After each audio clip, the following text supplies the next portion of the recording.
Last time on آخری معجزہ. عجيب. نحن نقص عليك أحسن القصص. أحسن القصص.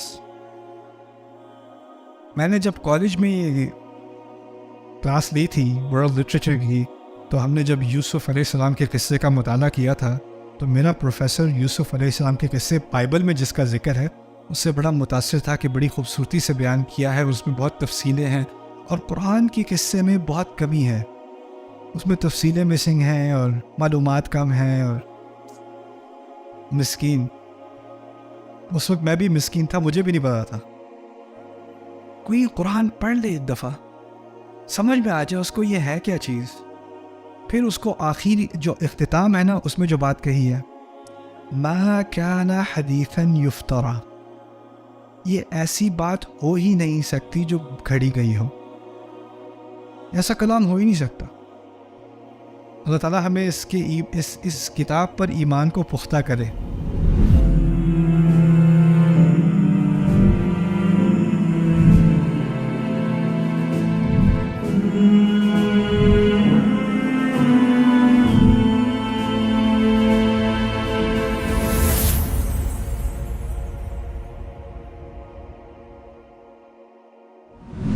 سورۃ النبأ میں ہم نے دیکھا تھا ایک مضمون کے اندر عکسی ترتیب، اسی طرح چھوٹی سی مثال ہے سورۃ القمر میں اللہ تعالیٰ نے 5 قوموں کی بربادی کا ذکر کیا ہے سورۃ القمر میں اس ترتیب سے، کذبت قبلہم قوم نوح، ان سے پہلے نوح کی قوم نے جھٹلایا، اس کے بعد اس کی تفصیل کے بعد کہا کذبت عاد، عاد نے جھٹلایا، پھر کذبت ثمود بالنذر، ثمود نے جھٹلایا، پھر کذبت قوم لوط، لوط کی قوم نے، اور پھر وَلَقَدْ جَاءَ آلَ فِرْعَوْنَ النُّذُرُ كَذَّبُوا بِآيَاتِنَا كُلِّهَا، فرعون پر تمام آیات، تمام معجزے نازل ہوئے، اس کی طرف آئے، لیکن اس نے ان سب کا اور آل فرعون نے سب کا انکار کر دیا۔ 5 قوموں کا ذکر ہے۔ پہلی قوم کون سی تھی ان میں سے؟ آخری کون سی ہے؟ فرعون، قوم فرعون، دونوں جو ڈوبے، پہلی ڈوبی اور آخری ڈوبی۔ دوسری قوم کون سی ہے؟ عاد، اور پیچھے سے دوسری کون سی ہے؟ لوط، جن دونوں کو آسمانی بارش یا طوفان سے مارا گیا، طوفان اور تیز ہوا سے، دونوں اس طرح ہوئے۔ اور پھر درمیان میں ایک رہ گئی، وہ کون سی ہے؟ ثمود، اور وہ ہے صیحۃ واحدہ، اونچی آواز، دردناک آواز، اور آواز کو درمیانی مقام دیا گیا ہے، خاص عجیب آواز جس سے تکلیف ہو، اور اس کا ایک کانٹراسٹ کیا جا رہا ہے کیونکہ قرآن کے بارے میں بات کہی جا رہی ہے اس صورت میں، وَلَقَدْ يَسَّرْنَا الْقُرْآنَ لِلذِّكْرِ فَهَلْ مِن مُدَّكِرٍ، قرآن کو آسان بنایا ذکر کے لیے۔ اللہ تعالیٰ کی طرف سے نرم آواز قرآن کی بھی آ سکتی ہے اور صیحۃ واحدہ بھی آ سکتا ہے، یو چوز۔ ٹھیک ہے، اوکے، we're almost done۔ آیت کے اندر عکسی ترتیب ہم نے دیکھا، سورت کے اندر عکسی ترتیب تھی، ہم نے دیکھا مضمون کے اندر عکسی ترتیب تھی، پھر آیت کے اندر عکسی ترتیب، اور اس قسم کی تحقیق میں نے تقریباً 60 صورتیں ہیں جن میں اس ترتیب کا میں نے جائزہ لیا ہے اور اس پہ نوٹس تیار کیے ہیں۔ انشاءاللہ ایونچولی میں اس کو کتاب کی شکل میں پبلش بھی کروں گا تاکہ عام ریڈرشپ کو کچھ اندازہ ہو جائے کہ قرآن کے مضامین جب ترتیب ہوتی ہے ان کی تو اس میں کیا فوائد ہوتے ہیں۔ اور آپ میں سے جن لوگوں کو تفسیر القرآن سے دلچسپی ہے، علوم التفسیر میں پہلا قاعدہ بتایا جاتا ہے القرآن یفسر بعضہ بعضا، قرآن اپنے آپ کو خود ہی تفسیر کرتا ہے، بیان کرتا ہے۔ اس ترتیب کے فوائد میں سے ایک بہت بڑا فائدہ یہ ہے کہ آپ کو پتہ چل جائے کہ اگر اس جز کا اور اس جز کا آپس میں تناسب ہے تو ان کو آمنے سامنے رکھ کر آپ ان میں سے ایک جز کو بہتر سمجھ سکتے ہیں، یعنی اس پہ تفسیر پر بھی اثر پڑتا ہے، ہمارے فہم پر بھی اثر پڑتا ہے۔ آیت کے اندر عکسی ترتیب، پہلے تو بہت ہی آسان اور مشہور مثال سے شروع کرتا ہوں۔ سورہ یاسین میں ہے، ابھی ہم نے پڑھا تھا وہ لفظی تناسب والی بات پڑھی تھی نا، لَلشَّمْسُ يَنبَغِي لَهَا أَن تُدْرِكَ الْقَمَرَ وَلَا اللَّيْلُ سَابِقُ النَّهَارِ وَكُلٌّ فی فلکن یسبحون. سورج اور چاند ہر کوئی اپنے دائرے میں چل رہے ہیں، اپنے اپنے دائرے میں. الفاظ ہیں کلن، کلن فی فلکن یسبحون.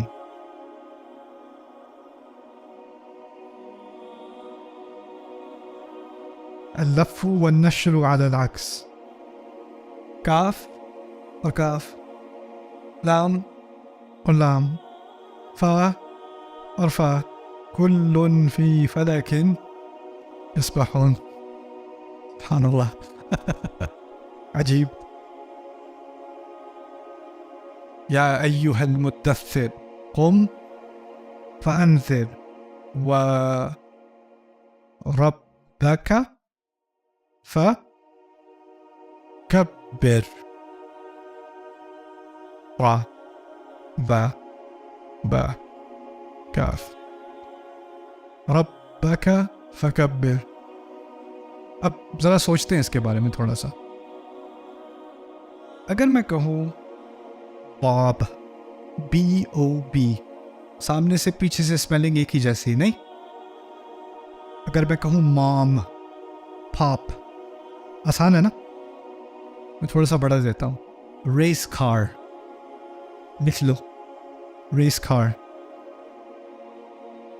آگے سے پیچھے سے اسپیلنگ ایک ہی ہے، ٹھیک ہے. اس سے بھی بڑھا دیتا ہوں. A man, a plan, a canal, Panama. That's the longest palindrome in English. A man, a plan, a canal, Panama.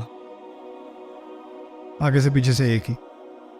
عربی شعر میں ایک ملتا ہے حوت فمہ مفتوح، حوت فمہ مفتوح، مچھلی اس کا منہ کھلا ہے. یہ مثالیں میں آپ کو اس لیے دے رہا ہوں کہ اگر آپ نے ایک جملہ بولنا ہے جس کے حروف شروع سے آخر تک عکسی ترتیب میں ہوں، تو آپ کو مضمون کا لحاظ رکھنا ہوگا کہ حروف کا؟ حروف کا. اگر حروف کا لحاظ رکھو گے تو مضمون کا لحاظ نہیں رکھ سکتے. اگر مضمون کا لحاظ کرو گے تو حروف کا لحاظ نہیں رکھ سکتے. کچھ نہ کچھ تو جائے گا. یا تو انگلش میں کہتے ہیں یا تو سٹائل ہے یا سبسٹنس ہے. اگر سٹائل کا لحاظ رکھنا ہے تو سبسٹنس تو گیا. اگر سبسٹنس کا مضمون کا لحاظ رکھنا ہے تو سٹائل خراب ہو جائے گا. ایسی بات ہے نا. قرآن ہمارے نبی پہ نازل ہوتا ہے علیہ الصلوۃ والسلام، اور قرآن کی آیات چلتے چلتے یا ایھا المدثر قم فانذر وربک فکبر وثیابک فطہر والرجز فاہجر ولا تمنن تستکثر ولربک آیات چل رہی ہیں. رک کر نہیں کہا جا رہا. کبھی سوچا ہے را اور با اور با اور فا اور کاف اور با اور با اور را کیسی عجیب ترتیب میں ہے ان کے حروف، جس انسان نے کبھی لکھا نہیں ان زندگی میں. اور قرآن بھی اس کو لکھا ہوا ہی نہیں دیا گیا. یہ تو ہم نے صدیوں بعد جب پڑھا ہے، دیکھا ہے اس کو، تو ہمارے یہ ترتیب نظر آنی شروع ہو گئی. ابھی میں نے آپ کو دکھایا تھا ایک پوری سورت میں عکسی ترتیب ہوتی ہے، پھر کبھی کبھار مضمون میں ہوتی ہے، پھر کئی مرتبہ ایک آیت کے اندر کلن فی فلک وربک فکبر. آج کی آخری مثال اب کرتے ہیں.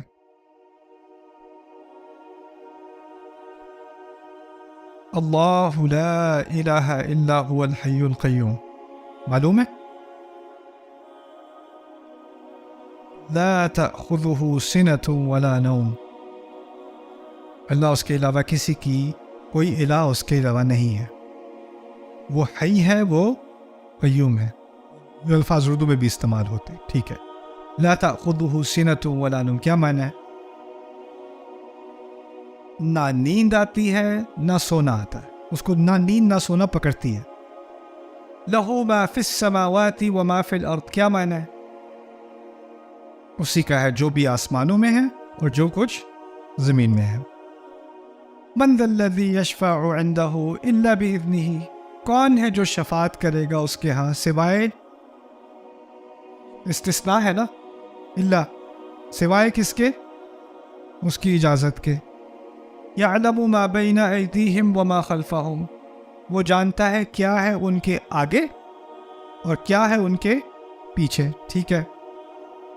وَلَا يُحِيطُونَ بِشَيْءٍ مِّنْ عِلْمِهِ إِلَّا بِمَا شَاءَ، اور وہ اس کے علم میں سے کسی چیز کا بھی احاطہ نہیں کرتے سوائے اس کے جو وہ چاہے. إِلَّا بِمَا شَاءَ وَسِعَ كُرْسِيُّهُ السَّمَاوَاتِ وَالْأَرْضَ، اور اس کی کرسی کی وسعت سماوات اور زمین پر حاوی ہے. ٹھیک ہے. وَلَا يَؤُودُهُ حِفْظُهُمَا، اور ان دونوں کی حفاظت، کن دونوں کی حفاظت؟ آسمانوں اور زمین کی حفاظت اس کو تھکاتی نہیں ہے. وَلَا يَؤُودُهُ حِفْظُهُمَا وَهُوَ الْعَلِيُّ الْعَظِيمُ، اور وہی سب سے عالی ہے اور وہی سب سے عظیم ہے. وہی عالی ہے اور عظیم ہے. اچھا، پہلی بات کیا تھی؟ اللہ لا الہ الا هو الحی القیوم. کتنے الفاظ ہیں اللہ تعالیٰ کے لیے؟ کتنے نام ہیں اللہ تعالیٰ کے؟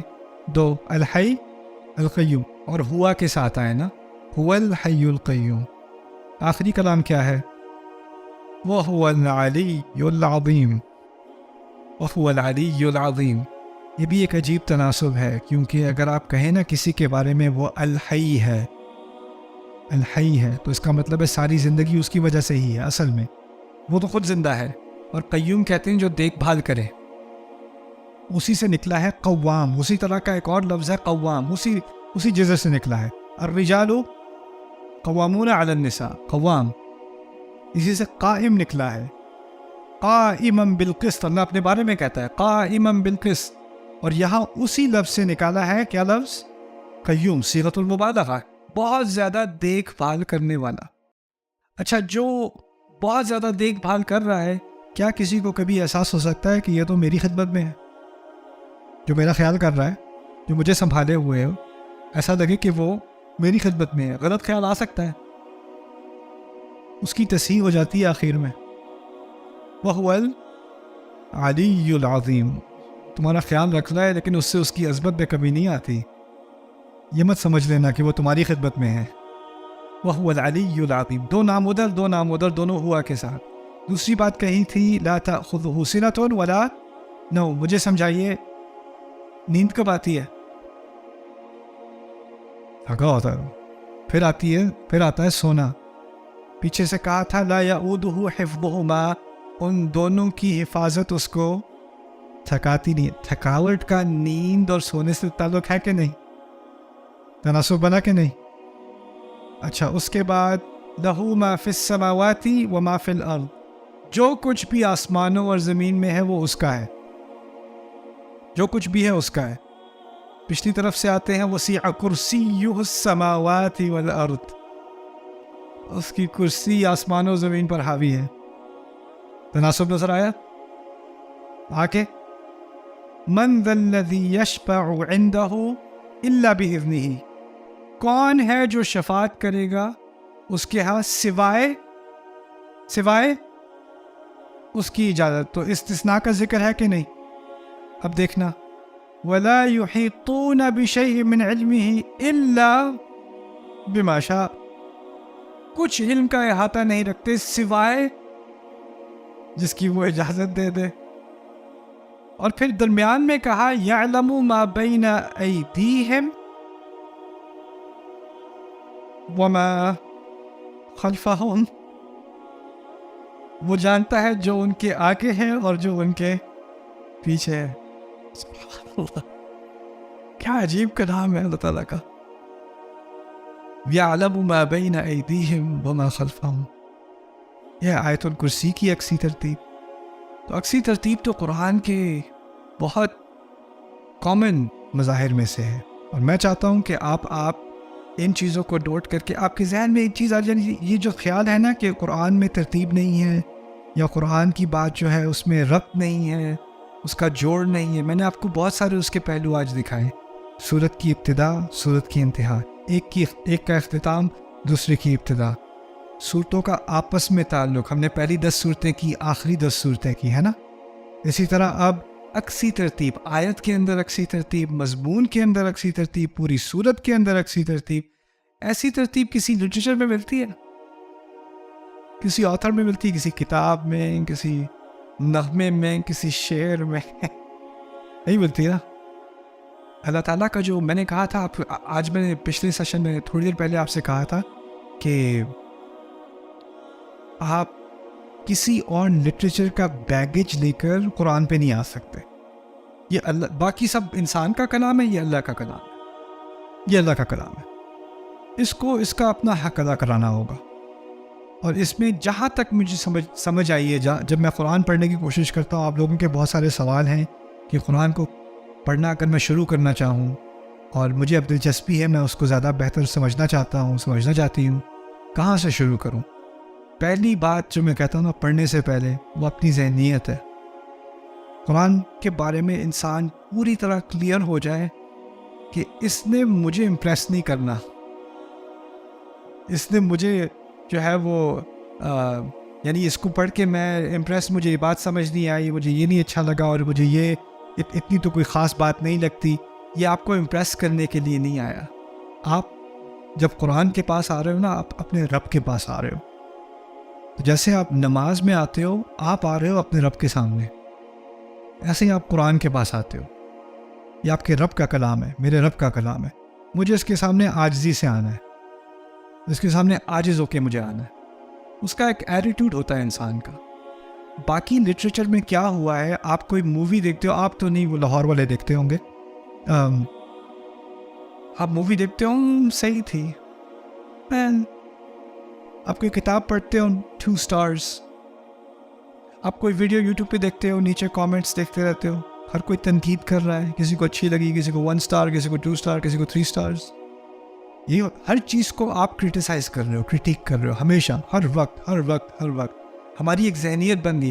کوئی کھانا کھاؤ، نمک تھوڑا کم تھا، کوئی پانی لا دے، اتنا ٹھنڈا نہیں تھا، کوئی میچ ہے، میچ بس ایویں ہی تھا.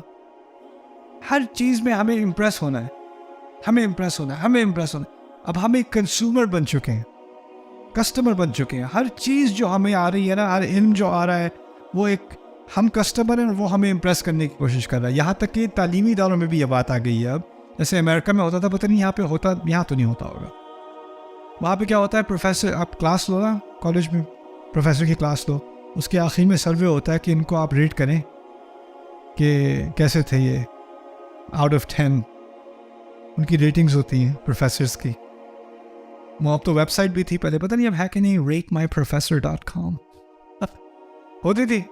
یعنی اب تعلیم کو بھی آپ ریٹ کر رہے ہیں، ان کے جوکس سکتے اچھے نہیں تھے، ان کا لیکچر بہت بورنگ تھا، ان کے ایگزام بڑے مشکل ہوتے ہیں، یہ ہوتا ہے وہ ہوتا ہے. ہر چیز میں تنقید. اور یہی رویہ ہم لے کے آ جاتے ہیں غیر شعوری طور پہ کس کی طرف؟ قرآن کی طرف یہ رویہ لے آتے ہیں. اور پھر میں ایک دوسری نصیحت کروں گا، جو خاص کر یہاں پر میرے سامنے بیٹھے ہیں طلاب العلم یا اہل علم، آپ میں سے کئیوں کا علم مجھ سے کہیں زیادہ ہے، لیکن خطرے میں ہم سارے ایک جیسے ہیں. وہ خطرہ کیا ہے؟ اصل میں ہوتا کیا ہے کہ اسلامی تعلیم میں نا، فرض کریں آپ کوئی فقہ کی کتاب پڑھ رہے ہیں، یا فرض کریں آپ کوئی تاریخی کتاب پڑھ رہے ہیں، یا فرض کریں آپ تفسیر بھی پڑھ رہے ہیں، ٹھیک ہے، اسلامی مٹیریل پڑھ رہے ہیں آپ قرآن کے علاوہ. تو ہوتا کیا ہے کہ جو طالب علم ہے وہ پڑھ رہا ہے، پھر مفسر نے کسی آیت کا حوالہ دیا یا فقیہ نے کسی آیت کا حوالہ دیا، اور پھر وہ آگے چل پڑا. تو جو طالب علم ہے نا، غیر شعوری طور پہ ایک چیز ہے جس پہ وہ فوکس نہیں کرتا اور نکل جاتا ہے. وہ کیا ہے؟ آیت. تو ٹھیک ہے، وہ ریفرنس ہے، وہ دلیل ہے. وہ آگے بات کرنے کی اصل بات کیا تھی؟ اللہ تعالیٰ بات کر رہے ہیں آسمانوں اور زمین کے بارے میں. اچھا، آسمان زمین پتہ ہے، مزے کی بات کدھر ہے؟ جو نحوی اختلاف ہے وہ کہاں پہ ہے؟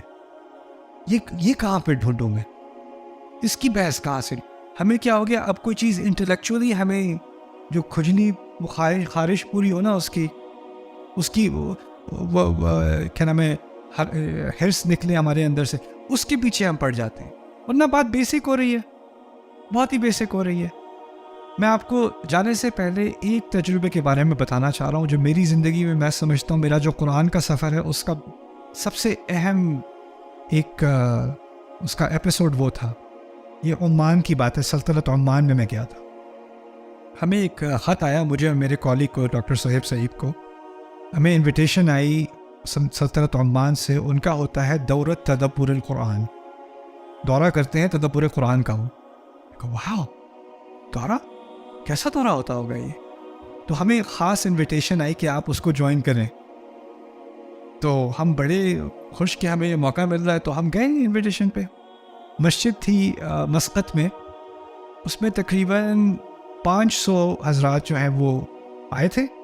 ہم سب نے وہاں پر ایک ہفتہ اعتکاف کرنا تھا مسجد میں, اور 500 خواتین بھی تھیں, ان کا الگ ایک سیکشن بنایا ہوا تھا انہوں نے, وہ بھی تھیں وہاں پر. اچھا وہ آئے ہیں تو انہوں نے ہمیں جو رولز ہیں اعتکاف کے وہ ہمیں سمجھائے, اور انہوں نے کہا ہے کہ جی آپ آئے ہیں, آپ اپنا فون ہمیں دے دیں اور اپنی فیملی یا دوست احباب کو اپنا ایمرجنسی نمبر بتا دیں. یہ نمبر ان کو بتا دیں, اگر کوئی فیملی ایمرجنسی ہوئی تو ہم اس پہ رابطہ کر دیں گے, ہم آپ کو آپ کا فون واپس دے دیں گے, ورنہ آپ اپنا فون اس ہفتے اپنے پاس نہیں رکھ سکتے اگر آپ نے یہ پروگرام اس میں شرکت کرنی ہے. وہ تو پہلے ہی انا للہ و انا الیہ راجعون, یہ کیسے کریں, اس کے بغیر سانس ممکن ہے؟ پتہ نہیں, میں نے کبھی ٹرائی نہیں کی. تو وہ پہلی شرط یہ تھی. دوسری شرط بتاتے ہیں جی کہ آپ لوگ جو تعارفی انٹروڈکٹری پروگرام تھا نا جس میں تعارف کرایا انہوں نے, کہتے ہیں جی آپ میں سے کچھ ہیں جو محدثین ہیں, آپ میں سے کچھ جو ہے شریعت کورٹ کے جج ہیں, آپ میں سے کچھ فقہا ہیں, آپ میں سے کچھ تفسیر کے اور علوم اسلامیہ کے پروفیسر ہیں, پڑھاتے رہے ہیں, آپ میں سے کچھ مکے سے آئے ہیں, کچھ ازہر سے آئے ہیں, کچھ مغرب سے آئے ہیں, کچھ ترکی سے آئے ہیں. میں بیٹھا, کن کے درمیان بیٹھا ہوا ہوں میں, ایک ہی بندر بیٹھا ہے وہاں پہ, میں ہوں, باقی سارے پہنچی بھی. اور پھر کہتا ہے آپ میں کچھ ٹیکسی ڈرائیور بھی ہیں. میں نے کہا چلو شکر ہے خدا پر.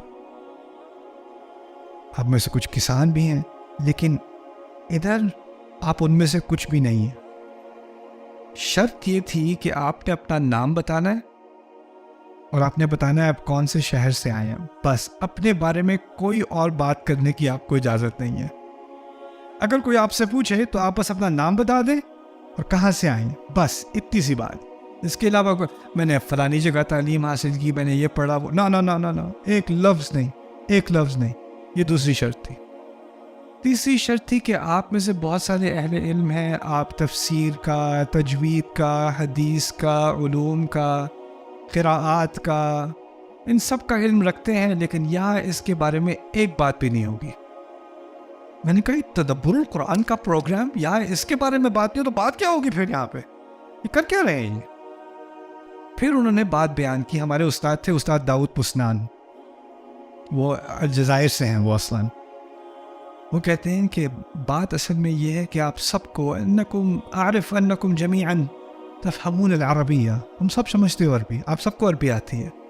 وتجیدون التفسیر والقراءة والفہم الصحیح, تم سب کو بہت اچھا فہم ہے قرآن کا. آپ کو کہتے ہیں آپ سب کو مجھ سے زیادہ فہم ہے. پھر کہتے ہیں ولیکن هناك جدران بیننا وبین قلوبنا وبین القرآن, ہمارے دلوں کے اور قرآن کے درمیان دیواریں ہیں. عقل کے درمیان اور قرآن کے درمیان کوئی دیوار نہیں ہے, دل اور قرآن کے درمیان دیواریں ہیں. اسی لیے ہم قرآن پڑھتے ہیں, پڑھاتے ہیں, لیکن اس کا وہ اثر نہیں رہتا جو ہوا کرتا تھا. اور یہ جو پروگرام ہے ہمارا, اس کا سارا مقصد ہے, ہمارا یہ 7 دن کا پروگرام ہے, اور ہم ہر روز ایک دیوار توڑنے کی کوشش کریں گے ان 7 دیواروں میں سے. یہ ہم کرنے کی کوشش کریں گے. تو انہوں نے پروگرام شروع کیا. پروگرام ہوتا تھا تہجد پہ اٹھاتے تھے, تہجد ہم اکٹھے پڑھتے تھے, پھر وہ آیات پڑھتے تھے سورۃ الاعراف کی صبح فجر سے پہلے.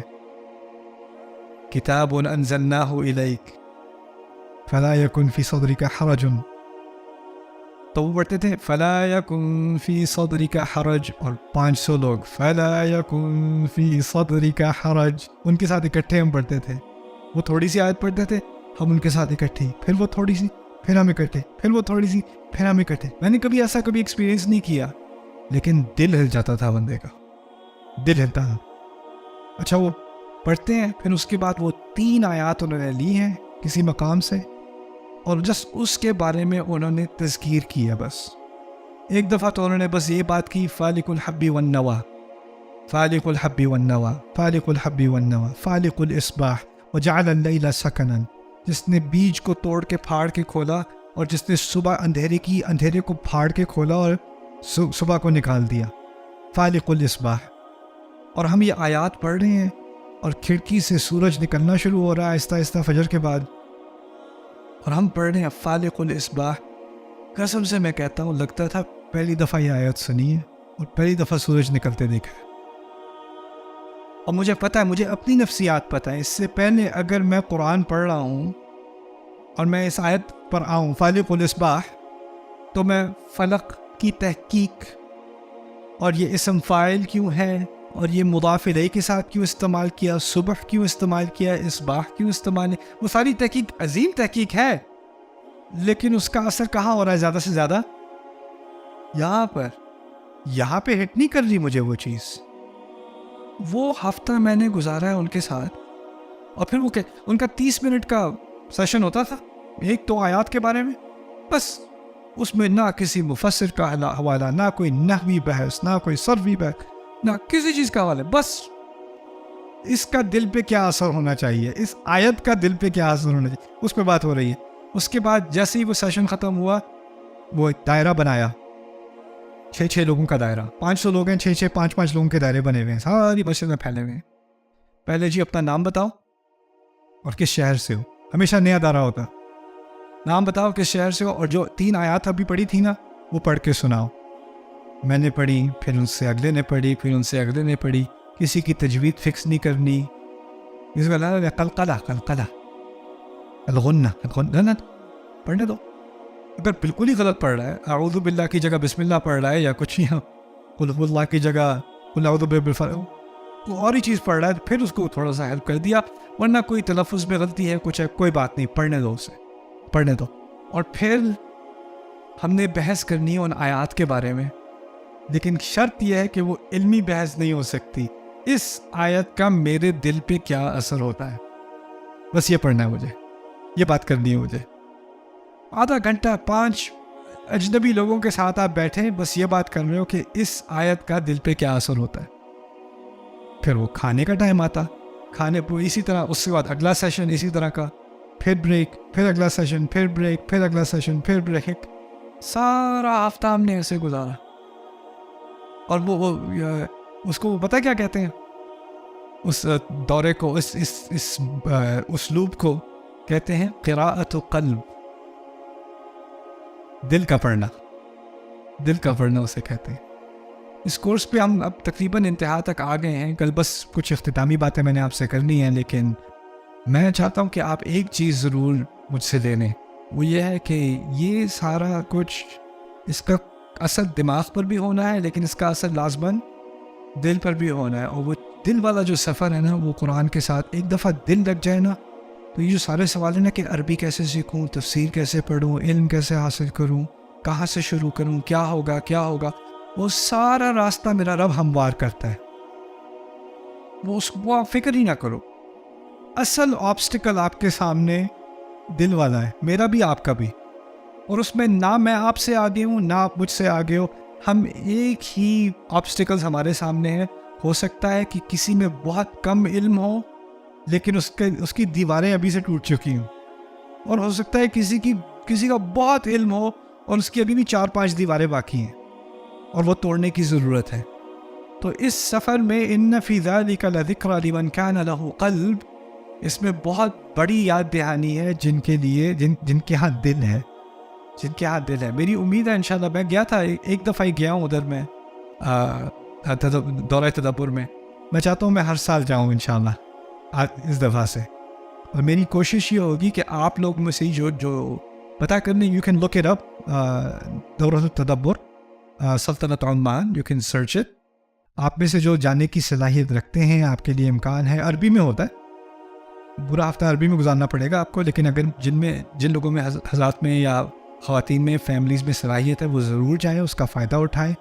کیا ہی بات ہو کہ وہ پاکستان میں بھی شروع کر دیں, کیا ہی بات ہو کہ وہ اردو میں شروع کر دیں. Revolutionary, I thought it was revolutionary. اور 1-2 چیزیں ساتھ ہوئی نا, ایک تو وہ شیطان ساتھ میں نہیں تھا فون, اور دوسرا وہ ماحول بھی ایسا تھا. پھر آخر میں انہوں نے بتایا کہ چلو بھائی سارے اپنا تعارف کراؤ, تو پھر بتایا ہمیں کہ مجھے اور ڈاکٹر صاحب کو کیوں بلایا تھا.